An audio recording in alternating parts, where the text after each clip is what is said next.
He was a kid from the East End of Pittsburgh who made it big. Chucky Jacoby played for the Pittsburgh Steelers and became a business owner in Shadyside.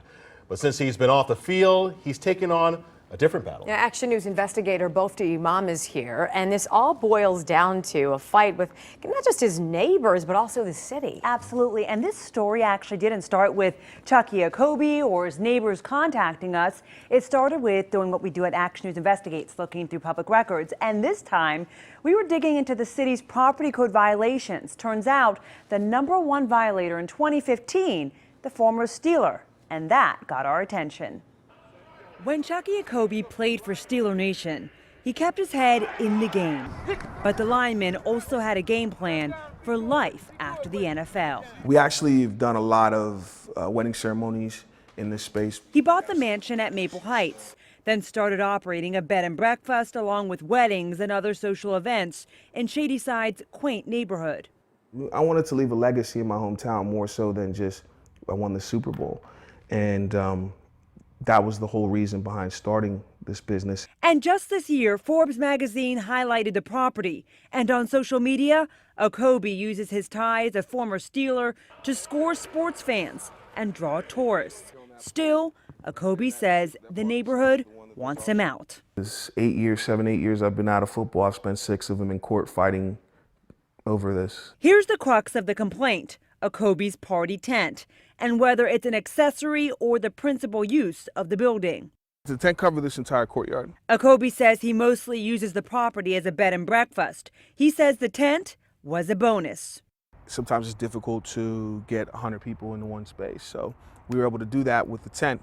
And in 2010, the city's zoning board approved an accessory tent permit, but 2 neighbors fought the permit. After years of legal battles, ultimately, the court sided with the neighbors. Jacoby says his evidence was ignored by the zoning board.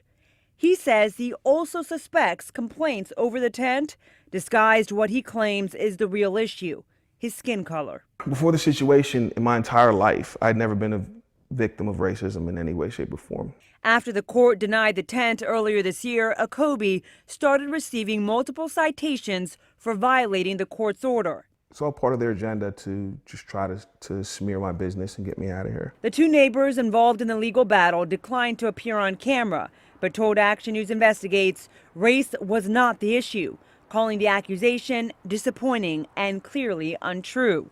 One neighbor said it boiled down to traffic problems, tent use, and noise. The guests inside Jacoby's tent were too loud, and it disturbed her at night. You know, this whole situation has cost me, upwards of $1 million in legal fees. Playing a professional football is a well-paying job, but I'm not Ben Roethlisberger and I'm not Troy Polamalu. Jacoby eventually complied with the court and in October got rid of the tent. Now he's focusing on revamping rooms and building his business back up. I may be remembered in the city, I may not be, but if I'm remembered for anything, I want people to know that, I don't back down. It's not like I have a brothel or a meth lab here. Weddings and bed and breakfasts. Jacoby says the court battle hurt his profit by at least 50%. And by the way, one of the neighbors involved in the legal battle says since the tent came down, there have been no issues. Right. And Councilman Dan Gilman, who represents that neighborhood, declined to talk about what's happening due to a threat of legal action.